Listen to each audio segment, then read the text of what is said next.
this is your favorite topic. This is your first hot take as a professional sports journalist, that Ja'Marr Chase is overrated and going to be overdrafted.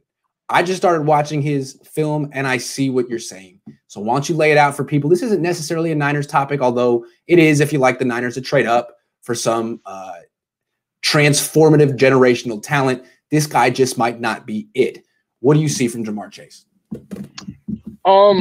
First one, someone said, Vish, please, Montana in the clutch in college, not Notre Dame. I'm not saying Steve Young's better than Joe Montana. Chill with that. I'm just saying, in my opinion, Young had more physical talent than Joe Montana. So now let's get started on Ja'Marr Chase, shall we? So this is Grant's leaning back. He's just waiting for me to go off on this one. So here's the thing with Ja'Marr Chase. One, full disclosure, he is a first-round pick in my opinion. He's an absolute baller. That still doesn't mean that Ja'Marr Chase is the best receiver prospect. So here's my thing with Ja'Marr Chase. I have questions with how his game translates to the NFL and how he wins, how that translates to the NFL. That's my biggest question with him. At the end of the day, with Ja'Marr Chase, you're talking about a 6 foot, 208-pound receiver who mainly wins at the catch point. He wins at the catch point in terms of explosiveness, in terms of his hand-eye coordination, and in terms of his play strength. All elite skills at the college level. Absolutely. The question is, if you draft Ja'Marr Chase in the top 10, you think he's going to be your number one wide receiver. That means he's going to see Jalen Ramsey. He's going to see Stephon Gilmore. He's going to see Marlon Humphrey. He's going to see Jair Alexander. Yep. Do you think Ja'Marr Chase can beat those guys that way? I say no. I don't think he can. Because, I mean, you look at, okay, he dominated college football. Justin Blackmon and Michael Crabtree dominated college football. It's not about the stats. In my opinion, the best receiver prospect I've ever seen is A.J. Green. It's A.J. Green, Julio Jones, Sammy Watkins. Those were the three best I've ever seen, in my opinion. A.J. Green didn't have a 1,000-yard season at Georgia. He didn't have a 1,000-yard season at Georgia. So it's not just all production, because Ja'Marr Chase did play with Joe Burrow, who was a stud. Clyde Edwards-Helaire was a first-round pick. Justin Jefferson just had one of the best rookie receiver seasons of all time. So it's not like the stats isn't what you have to go by. Let's define his skill set. Let's define it, because I watched it. I mean, I think it's pretty easy to see, what does he do and what does he not do? They don't use him on gadget plays. No end arounds, no screens. After the catch, he's solid, he's strong, but he's not CeeDee Lamb from last year after the catch with the shake and bake and all of that. No, he's straight line. And he's elite when the ball's in the air, elite. He goes up and gets that ball, and his play strength is incredible. Sometimes his releases are bad. Corners get two hands on him, but he fights through it, right? But he's strong. My thing is that, right, he doesn't win instantly, though, off the line of scrimmage. You can press Ja'Marr Chase. That's the problem. Cornerbacks can get two hands on Ja'Marr Chase when you're pressing him. Do you think you can get two hands on Julio Jones? Is he a great route runner? Sometimes, but you don't see all kinds of different routes. You see a lot of stop routes, a lot of fades, a lot of stuff like that. So does he have long arms? No, that's another thing that worries me. We're talking about a guy that's supposed to win at the catch point, and he's 6 foot with 31, 32-inch arms. The pro comps for him. I mean, the Bolden one I get, the Bolden one I see, but A.J. Brown I've seen. A.J. Brown has 33 and a half arms, and he's got 25 pounds on Ja'Marr Chase. No, when I hear 6 feet 208, I think Pierre Garçon. That's about Pierre Garçon's size, but Pierre Garçon was a really refined route runner. And Pierre Garçon didn't win upstairs like Ja'Marr Chase. I've seen the Dez comparison. I think that's a great one in terms of play style. But Dez, again, 6'3", 225, 34-inch arms. We're talking a much bigger catch radius. And it's not that Ja'Marr Chase isn't a good player. Again, I think he's a first-round pick. I think he's a really competitive. He's a baller. He's a really good football player. But at the same time, we're talking about how a guy's game translates to the NFL.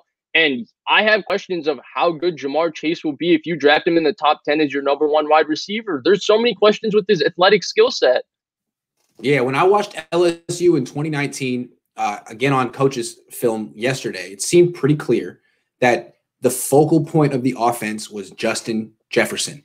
He got the most targets, the most catches. They would line him up in the most places, and they would have a million different ways to get the ball in his hand.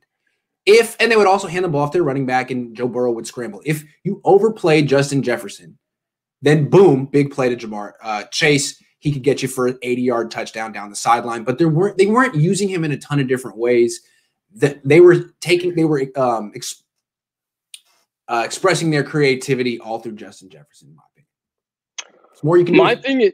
My thing is that I think that the thing that really bothers me with Jamar Chase, honestly, the big thing that bothers me is he reminds me a lot of Justin Blackmon. And unfortunately, we didn't get to see Justin Blackmon's NFL career. But I want to throw one more parallel at you, I think, about their college careers that people didn't see. Like, yeah, Jamar Chase dominated college football at 19. So did Justin Blackmon. Justin Blackmon was drafted at 21, and he won which award twice, Grant? Oh, the Blitnikoff. See, I've been working on my pronunciation. Blitnikoff. There you go. There you go. And here's one. So Jamar Chase, everybody remembers him for baptizing A.J. Terrell at the catch point in the national title game versus Clemson, right? Now, they don't remember that A.J. Terrell also had a few good reps on Jamar Chase where he straight up pressed him at the line of scrimmage and Jamar Chase couldn't get off. But he basically baptized him at the catch point. Do you remember who Justin Blackmon, his sophomore year of college, dominated? That was also picked between 18 to 20. That was a first-round pick at corner. Who? Prince Amukamara. So there's another little thing. There's another little funny little parallel. But yeah, he reminds me a lot of Justin Blackmon, where dominant college football receiver, super strong, physical, all of that. But at the end of the day, Justin Blackmon was 6 feet, 207. I think that's what his official combine weigh-ins were. And unfortunately, we didn't get to see how his career played out. But I had always I mean, I was too young to know at the time, but looking back, I feel like there should have been questions on taking him in the top 10, just because you don't know if he's going to be a top 5, top 10 type receiver, because he's not as talented as the top 5, top 10 receivers, if that makes sense from a physical standpoint.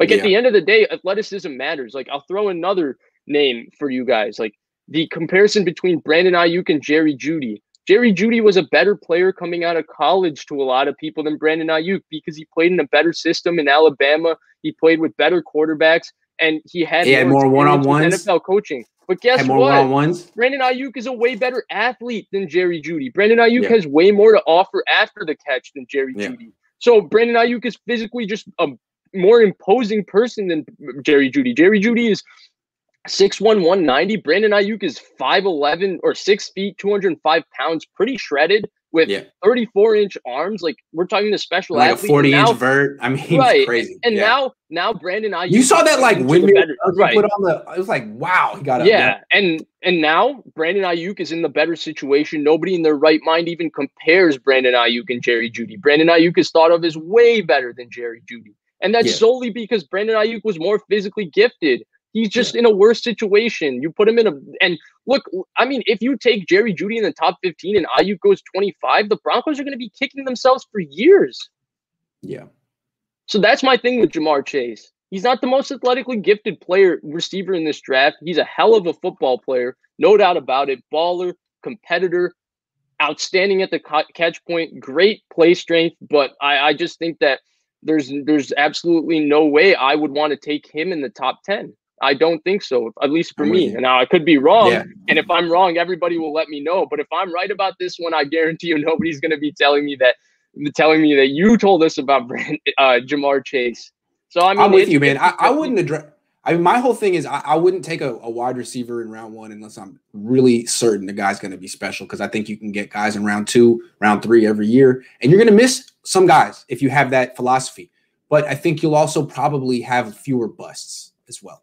Fewer glaring busts that get you. I think there's some guys like AJ Green and Julio Jones were 2 of the best receivers to come out of college football, and they were also 2 of the most athletically gifted receivers to come out of college football.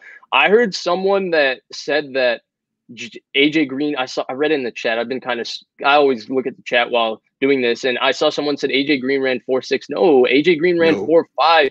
And you won't see many 6'4", 211 people that were as smooth as AJ Green in terms of being able to get in and out of cuts and in and out of breaks. He was pretty special when it came to his athleticism, his ball skills, how smooth he was. You can't press AJ Green. You try to press AJ Green and he's gone if you try to put 2 hands on him. You can consistently, I mean, Jamar Chase, for the most part, a lot of corners get 2 hands on Jamar Chase. They don't show him any respect. They get up in his face and push him. And now he pushes back, but he gets stuck. And for a guy who supposedly has 4.3 speed, they're not – if a guy really had 4.3 speed, I don't think people be all up in his face trying to press, and they be backed up because they're nervous. If they miss, it's over. I don't even care that much about the 4-3 speed because modern NFL, they're throwing the ball so quick over the middle of the field anyway. It's can you win instantly? And it's like Devonta Smith is probably going to run 4-5, but Devonta Smith gets instant separation off the line of scrimmage, which means a bit more. I mean, with Jamar Chase, it's going to end up being on what offense he goes to. Like, if he goes to Miami, he's going to be a horrific fit with Tua. How open can you get in 2 seconds? Yeah, because that's not a good fit for Tua. He's not a good fit for an offense like the Niners. But if he goes, I mean, we talked about it yesterday. I think the Giants would be an incredible fit. One, the Giants need somebody like Jamar Chase. Daniel Jones needs a Jamar Chase, somebody who's an alpha male, somebody who's competitive, somebody who Daniel Jones can say, well, if I just throw it in his area, he's going to go fight for the ball for me. And two, Jason Garrett worked with Dez